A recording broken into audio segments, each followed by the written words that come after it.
Storage export ಮಾಡುವಂತಹ ಒಂದು company cold storage. ಈಗ ನಮ್ಮ ದೇಶದಿಂದ ಇನ್ನೊಂದು ದೇಶಕ್ಕೆ ಏನನ್ನಾದರೂ ಕಳಿಸ್ಕೊಡ್ಬೇಕು ಅಂದ್ರೆ ಕೆಡುವಂತಹ ವಸ್ತುಗಳು, ಉದಾಹರಣೆಗೆ ಮಾಂಸ, ಮೀನು, ಅದೆಲ್ಲ ಒಂದು ಕಡೆಯಿಂದ ಇನ್ನೊಂದು ಕಡೆ ಕಳಿಸ್ಬೇಕಂದ್ರೆ ಅದನ್ನ ಫ್ರೀಸ್ ಮಾಡ್ತಾರೆ. ಏನ್ ಮಾಡ್ತಾರೆ? ಫ್ರೀಸ್, ಐಸಲ್ಲೆಲ್ಲ ಇಟ್ಟು ಕಳಿಸ್ತಾರೆ ಅಲ್ವಾ. ಕೆಲವೊಮ್ಮೆ ಮೆಡಿಸನ್ ಕೂಡ ಅಷ್ಟೇ, ತುಂಬಾ ಏನಂತ ಹೇಳಿ ಬೇಗ ಹಾಳಾಗುವಂತಹ ಮೆಡಿಸಿನ್ ಏನಿದೆ ಅದನ್ನ ತರುವಾಗಲೇ ಐಸಲ್ಲಿ ಇಟ್ಟು ತಗೊಂಡ್ಬರ್ತಾರೆ, ಯಾಕಂದ್ರೆ ಅದು ಐಸಲ್ಲಿ ಇದ್ರೆ ಹಾಳಾಗಲ್ಲ. ಇಂತಹ ಒಂದು company cold storage export company. ಈ ಕಂಪನಿಯಲ್ಲಿ ಒಂದು ಹುಡುಗಿ ಕೆಲಸಕ್ಕೆ ಸೇರ್ಕೊಳ್ತಾರೆ. ತುಂಬಾ ಕಷ್ಟಪಟ್ಟು ಆ ಒಂದು ಕೆಲಸ ಸಿಗುತ್ತೆ, ಕೆಲಸಕ್ಕೆ ಸೇರ್ಕೊಂಡಾಗ ಸೇಫ್ಟಿ ಮೆಜರ್ಸ್ನ ಹೇಳ್ಕೊಡ್ತಾರೆ. ಇದು ಬೇರೆ ಕಡೆ ಕೆಲಸ ಮಾಡುವ ಹಾಗೆ ಅಲ್ಲ, ಇದು ಕೋಲ್ಡ್ ಸ್ಟೋರೇಜ್. ಏನು ಕೋಲ್ಡ್ ಸ್ಟೋರೇಜ್ ರೂಮ್ ಇದೆ ಅದನ್ನ ದೊಡ್ಡ ಒಂದೇ ಒಂದು ಬಾಗಿಲಿರುತ್ತೆ, ಆ ಬಾಗಿಲನ್ನ ತೆಗೆದು ಒಳಗಡೆ ಹೋಗಿ ಒಂದು ಬೀಗ ಕೊಟ್ಟಿರ್ತಾರೆ. ಆ ಬೀಗ ಓಪನ್ ಮಾಡಬೇಕು, ಕೀ ತಗೊಂಡು ತಮ್ಮ ಜೋಬಲ್ಲಿ ಇಟ್ಕೊಂಡು ಒಳಗೆ ಹೋಗ್ಬೇಕು. ಒಳಗೆ ಹೋಗಿದ ತಕ್ಷಣ ಆಟೋಮೆಟಿಕ್ ಆಗಿ ಬಾಗಿಲು ಕ್ಲೋಸ್ ಆಗ್ಬಿಡುತ್ತೆ. ಒಳಗೆ ಹೋಗುವಾಗ ಕೋಟ್ ಎಲ್ಲ ಹಾಕ್ತಾರೆ, ಚಳಿ ಆಗ್ಬಾರ್ದಲ್ಲ ಅಂತ ಕೋಟ್ ಎಲ್ಲ ಹಾಕಿ ಐಸ್ ಹಾಕ್ಬಿಡುದು. ಏನ್ ಕೆಲಸ ಇದೆ ಅದನ್ನ 5 ನಿಮಿಷದಲ್ಲೇ ಮಾಡ್ಬೇಕು. ಒಳಗಡೆ ಏನ್ ತರೋದು ಇಡೋದು ಏನಿದ್ರೆ 5 ನಿಮಿಷದಲ್ಲಿ ಕೆಲಸ ಮಾಡಿ ಹೊರಗಡೆ ಬಂದ್ಬಿಡ್ಬೇಕು. ಬಾಗಿಲು ತೆಗೆದು ಮತ್ತೆ ಬೀಗದಿಂದ ಬಾಗಿಲು ತೆಗೆದು ಹೊರಗೆ ಬರ್ಬೇಕು. 5 ನಿಮಿಷಕ್ಕಿಂತ ಜಾಸ್ತಿ ಇದ್ರೆ ನಾವು ಕೂಡ ಒಳಗಡೆ ಐಸ್ ಆಗಿ ಸತ್ತೋಗ್ಬಿಡ್ತಾರೆ. ಹಾಗಾಗಿ ತುಂಬಾ ಹುಷಾರಾಗಿರ್ಬೇಕು. ಒಳಗಡೆ ಹೋಗಿ 5 ನಿಮಿಷದಲ್ಲಿ ವಾಪಸ್ ಬಂದ್ಬಿಡ್ಬೇಕು. ಅದು ಕೋಟು ಅದೆಲ್ಲ ಹಾಕ್ಬೇಕು. ಅವೆಲ್ಲ ಹಾಕಿದ್ರೆ ಮಾತ್ರ ನೀನು ಜೀವಂತವಾಗಿ ಸಾಧ್ಯ. ಆ ಹುಡುಗಿ ಕೆಲಸಕ್ಕೆ ಸೇರ್ಕೊಂಡಂತ ಹುಡುಗಿ ಫಸ್ಟ್ ದಿನ ಬಂದಾಗ ಎಲ್ಲರಿಗೂ ಸ್ವೀಟ್ಸ್ ಕೊಡ್ತಾಳೆ. ಅಲ್ಲಿ ಕೆಲಸ ಮಾಡುವ ಎಲ್ಲ ಸ್ಟಾಫ್ ಮೆಂಬರ್ಸ್ ಏನಿದ್ದಾರೆ ಎಲ್ಲರಿಗೂ ಸ್ವೀಟ್ ಎಲ್ಲ ಕೊಟ್ಟು ಎಲ್ಲರಿಗೂ ಗುಡ್ ಮಾರ್ನಿಂಗ್, ನಾನು ಇವತ್ತು ಕೆಲಸಕ್ಕೆ ಸೇರ್ಕೊಂಡಿದ್ದೀನಿ, ನನ್ನ ಹೆಸರು ಅಂತೆಲ್ಲ ಹೇಳಿ ಎಲ್ಲ ಪರಿಚಯ ಮಾಡ್ಕೊಳ್ತಾರೆ. 2ನೇ ದಿನ ಕೆಲ್ಸಕ್ಕೆ ಬಂದಾಗ ಎಲ್ಲರನ್ನು ಹಾಯ್, ಹೇಗಿದ್ದೀರಾ, ಹೆಂಗಿತ್ತು, ಹೇಗೆ ಮಾಡಿದ್ರೆ, ಹೀಗೆ ಎಲ್ಲರದ್ದು ಮಾತಾಡ್ಕೊಂಡು ತಮಾಷೆ ಮಾಡ್ಕೊಂಡು ಓಡಾಡ್ತಾರೆ. 3ನೇ ದಿನ ಪ್ರತಿದಿನ ಹಂಗೆ ಬಂದಾಗ ಎಲ್ಲರಿಗೂ ಗುಡ್ ಮಾರ್ನಿಂಗ್ ಹೇಳೋದು, ಹಾಯ್ ಹೇಳೋದು, ಎಲ್ಲರಿಗೂ ಮಾತಾಡೋದು. ಕೆಲವೊಬ್ರು ಯೋಚನೆ ಮಾಡಿದ್ರು, ಯಾಕೆ ಇವಳು ಹೀಗೆ ಮಾಡ್ತಾಳೆ? ಬರಬೇಕು, ಕೆಲಸ ಮುಗಿಸ್ಕೊಂಡು ಹೋಗ್ಬೇಕು, ಬಂದು ಎಲ್ಲಾರು ಮಾತಾಡ್ಸೋದು, ಹಾಯ್ ಹೇಳೋದು, ಗುಡ್ ಮಾರ್ನಿಂಗ್ ಹೇಳೋದು, ಹೋಗುವಾಗ ಬಾಯ್ ಹೇಳೋದು, ಯಾಕೆ ಮಾಡ್ಬೇಕು ಇವಳು, ಯಾಕೆ ಹಿಂಗೆ ನಾಟಕ ಮಾಡ್ತಾ ಇದ್ದಾಳೆ ಅಂತ ಕೆಲವೊಬ್ರು ನೆನ್ಸ್ಕೊಂಡ್ರು. ಒಂದಿನ ಸುಮಾರು ತಿಂಗಳಾಯಿತು ಕೆಲಸಕ್ಕೆ ಸೇರ್ಕೊಂಡಿದ್ಲು. ಒಂದಿನ ಮನೆಗೆ ಹೋಗೋ ಟೈಮ್, ಕೆಲಸ ಮುಗಿಸಿ ಮನೆಗೆ ಹೋಗ್ಬೇಕು. ಇನ್ನೇನು ಹೋಗ್ಬೇಕು ಅಂತ ನೋಡೋ ಒಂದು ಪಾರ್ಸಲ್ ಇತ್ತು, ಮರ್ತು ಬಿಟ್ಟಿದ್ದು, ಅದು ಒಳಗಡೆ ಇಡಬೇಕಿತ್ತು ಕೋಲ್ಡ್ ಸ್ಟೋರೇಜ್ ಅಲ್ಲಿ. ಹೊರಗಿತ್ತು. ಅಯ್ಯೋ ಇದನ್ನ ಇಟ್ಬಿಟ್ಟು ಹೋಗ್ಬಿಡೋಣ, ಮನೆಗೆ ಹೋಗಿ ಟೈಮ್ ಆಯ್ತಲ್ಲ, ಅರ್ಜೆ ಹೋಗಿ ಇಟ್ಟು ಬರೋದು ಅಷ್ಟೇ ಅಂತ ಹೇಳಿ ಏನ್ ಮಾಡ್ತಾರೆ, ಬೀಗ ಓಪನ್ ಮಾಡಿ ಬಾಗ್ಲು ಆ ಪಾರ್ಸಲ್ ತಗೊಂಡು ಒಳಗಡೆ ಹೋಗ್ತಾರೆ. ಬೀಗದ ಕೈಯಿಂದ ತೆಗಿಲಿಕ್ಕೆ ಮರ್ತು ಬಿಡ್ತಾರೆ. ಅದು ಡೋರಲ್ಲೇ ಇತ್ತು. ಅರ್ಜೆಂಟ್ ಅಲ್ಲ, ಹೋದ್ಲು ಒಳಗಡೆ, ಸ್ಟೋರೇಜ್ ಅಲ್ಲಿ ಇಡ್ತಾಳೆ, ಅದನ್ನ ತಿರುಗಿರೋಷ್ಟೊಳಗೆ ಡೋರ್ ಲಾಕ್ ಆಗ್ಬಿಡುತ್ತೆ. ಬೀಗದ ಕೈ ಹೊರಗಿದೆ ಡೋರಲ್ಲಿ. ಒಳಗಿಂದ ಬಾಗಿಲು ಟ್ರೈ ಮಾಡ್ತಾಳೆ, ಆಗದೇ ಇಲ್ಲ, ಬಡಿತಾಳೆ. ಅದೆಲ್ಲ ಸೌಂಡ್ ಪ್ರೂಫ್ ಬಾಗಿಲುಗಳು. ಏನ್ ಮಾಡಿದ್ರು ಯಾರಿಗೂ ಕೇಳಿಸೋದಿಲ್ಲ ಅಂತ ಒಂದು ಕೋಲ್ಡ್ ಸ್ಟೋರೇಜ್.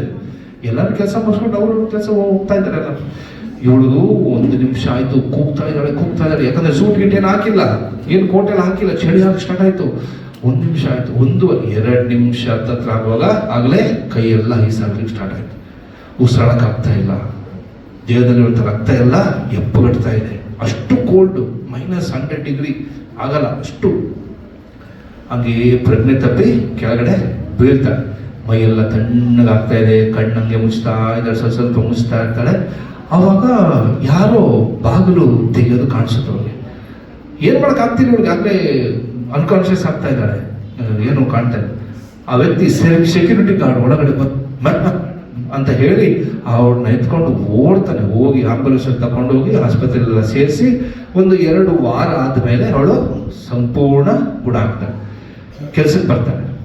ಕೆಲ್ಸಕ್ಕೆ ಬಂದಾಗ ಅವಳು ಕೇಳ್ತಾಳೆ, ಕೆಲ್ಸಕ್ಕೆ ಬಂದಾಗ ಯಾರು ನನ್ನನ್ನ ಬದುಕಿಸಿತ್ತು ಅಂತ ಕೇಳ್ತಾಳೆ, ಯಾರು ನನ್ನ ಸೇವ್ ಮಾಡಿದ್ದು ಅಂತ. ಆಗ ಅವ್ರು ಹೇಳ್ತಾರೆ, ಸೆಕ್ಯೂರಿಟಿ ಗಾರ್ಡ್ ನಿನ್ನನ್ನು ಸೇವ್ ಮಾಡಿದ್ದಾರೆ. ಅದು ಹೇಳ್ತಾಳೆ, ಸೆಕ್ಯೂರಿಟಿ ಗಾರ್ಡ್ ಕೆಲಸ ಇರೋದು ಹೊರಗೆ, ಅವ್ರು ಯಾಕೆ ಒಳಗಡೆ ಬಂದ್ರು? ಯಾವತ್ತೂ ಬರಲ್ಲ, ಒಳಗಡೆ ಕೆಲಸ ಇಲ್ಲ, ಯಾಕೆ ಬಂದ್ರು ಒಳಗೆ? ಸರಿ ಅಂತ ಇವಳು ಸೆಕ್ಯೂರಿಟಿ ಗಾರ್ಡ್ ಹತ್ರ ಹೋಗ್ತಾಳೆ. ಹೋಗಿ ಕೇಳ್ತಾಳೆ, ನೀವು ಯಾಕೆ ನನ್ನನ್ನು ಸೇವ್ ಮಾಡಿ, ಯಾಕೆ ಒಳಗಡೆ ಬಂದ್ರಿ? ನಿಮ್ಗೆ ಯಾರು ಹೇಳಿದ್ದು ನಾನು ಒಳಗಿದ್ದೀನಿ ಅಂತ? ಅವಾಗ ಆ ಸೆಕ್ಯೂರಿಟಿ ಗಾರ್ಡ್ ಹೇಳ್ತಾನೆ, ನೋಡಿ ಮೇಡಮ್, ಸುಮಾರು 15 ವರ್ಷದಿಂದ ಇಲ್ಲಿ ಕೆಲಸ ಮಾಡ್ತಾ ಇದ್ದೀನಿ. ಅಲ್ಲಿ ಕೆಲಸಕ್ಕೆ ಬರ್ತಾರೆ, ಕೆಲಸ ಮುಗಿಸ್ಕೊಂಡು ಹೋಗ್ತಾರೆ. ನಾನು ಅಲ್ಲಿ ನಿಂತಿದ್ದೀನಿ, ನನ್ನ ನೋಡೋದು ಇಲ್ಲ, ಮಾತಾಡೋದು ಇಲ್ಲ, ನಾನು ಇರೋದೇ ಅವರು ಕಂಡುಕೊಳ್ಳೋದಿಲ್ಲ, ಹಂಗೆ ಸುಮ್ಮನೆ ನಿಂತಿರ್ತೀನಿ. ಆದರೆ ನೀವು ಮಾತ್ರ ಕೆಲಸಕ್ಕೆ ಸೇರಿದ ದಿನದಿಂದ ಪ್ರತಿದಿನ ಒಳಗೆ ಬರುವಾಗ ನನಗೆ ಸ್ಮೈಲ್ ಕೊಡ್ತೀರಿ, ಗುಡ್ ಮಾರ್ನಿಂಗ್, ಹೇಗಿದ್ದೀರಾ ಅಂತ ಮಾತಾಡ್ಸ್ತೀರಿ, ವಾಪಸ್ ಹೋಗೋದಾಗ ಹೋಗಿ ಬರ್ತೇನೆ, ಬಾಯ್, ಥ್ಯಾಂಕ್ ಯು ಅಂತ ಹೇಳಿ ಹೋಗ್ತೀರಿ. ಆ ದಿನ ಇನ್ಸಿಡೆಂಟ್ ನಡೆದಾಗ ನೀವು ಒಳಗಡೆ ಬರುವಾಗ ನನ್ನ ಮಾತಾಡ್ಸಿದ್ರಿ, ಗುಡ್ ಮಾರ್ನಿಂಗ್, ಹೇಗಿದ್ದೀರಾ, ತಿಳಿದಿದ್ರಾ ಅಂತ ಕೇಳ್ಕೊಂಡು ಹೋಗಿದ್ರಿ. ವಾಪಸ್ ನೀವು ಹೋಗುವಾಗ ನನಗೆ ಬಾಯ್ ಹೇಳ್ತಿದ್ರಲ್ಲ, ನೀವು ಬಾಯ್ ಹೇಳಿಲ್ಲ ನನಗೆ, ಯಾರು ಹೇಳೋದು, ನೀವೊಬ್ಬರೇ ಹೇಳೋದು. ಅದೇ ಯೋಚನೆ ಮಾಡ್ತಿದ್ದೆ, ಮೇಡಮ್ ಗುಡ್ ಮಾರ್ನಿಂಗ್ ಹೇಳಿ ಹೋಗಿದ್ದಾರೆ, ಇನ್ನೂ ಬಂದಿಲ್ಲಲ್ಲ, ಸಂಜೆ ಆಯ್ತು, ಎಲ್ಲರೂ ಮನೆಗೆ ಹೋಗೋ ಟೈಮ್ ಎಲ್ಲರೂ ಹೋಗ್ತಾ ಇದ್ದಾರೆ, ಈ ಮೇಡಮ್ ಅಂತ ಬಂದಿಲ್ಲಲ್ಲ ಅಂತ ಒಳಗಡೆ ನೋಡಿದೆ, ಏನೋ ಆಗಿರ್ಬೋದು ಅಂತ. ಅವಾಗ ನೀವು ಅಲ್ಲಿ ಐಸಿದಲ್ಲಿ ಬಿದ್ದಿದ್ರಿ, ನಾನು ಕರ್ಕೊಂಡು ಹೋದೆ. ಆ ಹುಡುಗಿಯ ಜೀವನ ಅಥವಾ ಜೀವವನ್ನು ಉಳಿಸಿದ್ದು ಅವಳು ಹೇಳಿದಂತ ಒಂದೇ ಒಂದು ಹಾಯ್ ಬಾಯ್ ಅಷ್ಟೇ. ಅವನೊಬ್ಬ ಸೆಕ್ಯೂರಿಟಿ ಗಾರ್ಡ್, ಅವನ್ಗೆ ಯಾಕೆ ನಾನು ಹಾಯ್ ಹೇಳ್ಬೇಕು, ಅವನ್ಗೆ ಯಾಕೆ ಗುಡ್ ಮಾರ್ನಿಂಗ್ ಹೇಳ್ಬೇಕು ನಾನು ಅಂತ ಹೇಳಿ ಇವಳೇನಾದ್ರು ದೊಡ್ಡಸ್ತಿಕೆ ಮಾಡಿದ್ರೆ ಇವತ್ತು ಅವಳು ಸತ್ತೋಗ್ತಾ ಇದ್ದ. ಹಾಗೆ ನಾವು ಯಾವಾಗ ಸಣ್ಣ ಸಣ್ಣ ವಿಚಾರಗಳನ್ನ ಮರಿಬಾರ್ದು, ನಾವು ದೊಡ್ಡ ಮನುಷ್ಯರಾಗ್ಬಿಟ್ಟಿದೀವಿ ಅಂತ ನೆನೆಸಬಾರ್ದು. ನಾವು ಆ ಸಣ್ಣ ವಿಚಾರಗಳನ್ನ ಪ್ರೀತಿಯಿಂದ ನಾವು ಮಾಡಿದಾಗ ಅದು ಹೇಗೋ ಒಂದು ತರ ಆಶೀರ್ವಾದವಾಗಿ ನಮ್ಗೆ ಸಿಗುತ್ತೆ. ಅರ್ಥ ಆಯ್ತಲ್ಲ? ಹಾಗಾಗಿ ಟೀಚರ್ಸ್ ಆಗಲಿ, ನಮ್ಮ ತಂದೆ ತಾಯಿ ಆಗಲಿ, ಫಾದರ್ ಸಿಸ್ಟರ್ಸ್, ನಾವೆಲ್ಲ ಹೇಳುವಾಗ ನಾವು ಬೆಳೀತಾ ಬೆಳೀತಾ ಬೆಳೀತಾ ಏನಾಗ್ಬೇಕಂತ ಹೇಳಿದ್ರೆ ನಮ್ಮಲ್ಲಿರುವಂಥ ಒಳ್ಳೆತನಗಳನ್ನ ನಾವು ಮರಿಬಾರ್ದು. ಆ ಒಳ್ಳೆತನಗಳನ್ನ ಚೆನ್ನಾಗಿ ಬೆಳೆಸ್ಕೊಳ್ಬೇಕು. ಮತ್ತು ನಮ್ಮ ಫ್ರೆಂಡ್ಸ್ ಇದ್ದಾರಲ್ಲ, ಅಕ್ಕಪಕ್ಕ ಏನು ಫ್ರೆಂಡ್ಸ್ ಇದ್ದಾರಲ್ಲ, ಅವ್ರ ಜೊತೆಯಲ್ಲಿ ಯಾವಾಗಲೂ ಸಂತೋಷವಾಗಿರ್ಬೇಕು. ನನಗೆ ತುಂಬ ಮಾರ್ಕ್ಸ್ ಬರುತ್ತೆ, ನಾನು ಒಳ್ಳೆ ಚೆನ್ನಾಗಿ ಓದ್ತೀನಿ ಅಂತ ಹೇಳಿ ಬೇರೆಯವ್ರನ್ನ ಕೀಳಾಗಿ ಕಾಣುವಂಥದ್ದು. ನಾವು ಬಹಳ ಶ್ರೀಮಂತರು, ನಮ್ದು ದೊಡ್ಡ ಮನೆ ಇದೆ, ನಮ್ಗೆ ಕಾರ್ ಇದೆ, ಮನೆಯಲ್ಲಿ ಬೈಕ್ ಇದೆ ಅಂತ ಹೇಳಿ ಬಡವ್ರನ್ನ ಇವ್ರಿಗೇನು ಇಲ್ಲ ಅಂತ ಆ ಥರ ಯಾವತ್ತೂ ಕೂಡ ನಾವು ಮಾಡಬಾರ್ದು. ಎಲ್ಲರೂ ಸಮಾನರು. ಆಸ್ತಿ ಇದ್ದ ತಕ್ಷಣ ದೊಡ್ಡ ಮನುಷ್ಯರಾಗಲ್ಲ, ವಿದ್ಯಾಭ್ಯಾಸ ಇದ್ದ ತಕ್ಷಣ ದೊಡ್ಡ ಮನುಷ್ಯರಾಗಲ್ಲ. ನಮ್ಮಲ್ಲಿರುವಂತಹ ಸತ್ಕಾರ್ಯಗಳು, ಒಳ್ಳೊಳ್ಳೆ ಕೆಲಸಗಳನ್ನು ಮಾಡುವಾಗ ಎಲ್ಲರೂ ನಮ್ಮನ್ನು ಪ್ರೀತಿಸ್ತಾರೆ. ಆಗ ನಾವು ಎಲ್ಲರಿಗೂ ಅವರ ಆಶೀರ್ವಾದ ನಮಗೆ ದೇವರು ಅವ್ರ ಮುಖಾಂತರ ನಮಗೆ ಕೊಡ್ತಾರೆ.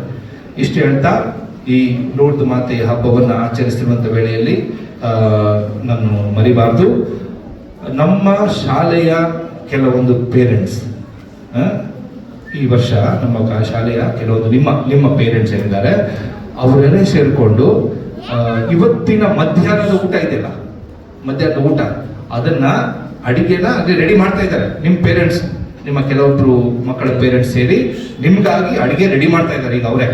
ಈಗ ಪ್ರೋಗ್ರಾಮ್ ಎಲ್ಲ ಆದ್ಮೇಲೆ 12:30 ನಾವು ಲಂಚ್ಗೆ ಹೋದಾಗ ಅವರು ಅದನ್ನು ನಮಗೆ ಬಡಿಸ್ತಾರೆ. ಸೊ ಆ ಎಲ್ಲ ಪೇರೆಂಟ್ಸ್ ಅವರಿಗೆ, ಅದರಲ್ಲಿ ಕೆಲವೊಬ್ರು ಇಲ್ಲಿದ್ದಾರೆ, ನಮ್ಮ ಪೇರೆಂಟ್ಸ್ ಬಂದು ನಂತರ ಅವತ್ತು ಕೇಳಿದ್ರು, ಫಾದರ್ 12ನೇ ನಮ್ಮ ಲೂರ್ದ್ ಹಬ್ಬದ ಸಂದರ್ಭದಲ್ಲಿ ಅವತ್ತು ಮಧ್ಯಾಹ್ನ ಮಕ್ಕಳಿಗೆಲ್ಲ ನಾವು ಊಟ ಕೊಡಬೇಕು ಅಂತ ಅವರೇ ಸ್ಪಾನ್ಸರ್ ಮಾಡಿದ್ದಾರೆ ಇವತ್ತು. ಹಾಗಾಗಿ ನಮ್ಮ ಎಲ್ಲ ಶಾಲೆಯ ಶಿಕ್ಷಕ ವೃಂದದವರ ಜೊತೆಗೂಡಿ ಮತ್ತು ನಮ್ಮ ಸಿಸ್ಟರ್ ಹೆಡ್ ಮಿಸ್ಟರ್ ಅವರ ಜೊತೆ ಸೇರಿ ಮತ್ತು ಇರುವಂಥ ಎಲ್ಲ ಮಕ್ಕಳ ಪರವಾಗಿ ನಾನು ಆ ಪೇರೆಂಟ್ಸ್ ಏನಿವತ್ತು ಸ್ಪಾನ್ಸರ್ ಮಾಡ್ತಾ ಇದ್ದಾರೆ ಅವರಿಗೆ ನಾನು ತುಂಬುವುದರಲ್ಲಿ ಧನ್ಯವಾದಗಳು ತಿಳಿಸ್ತೇನೆ.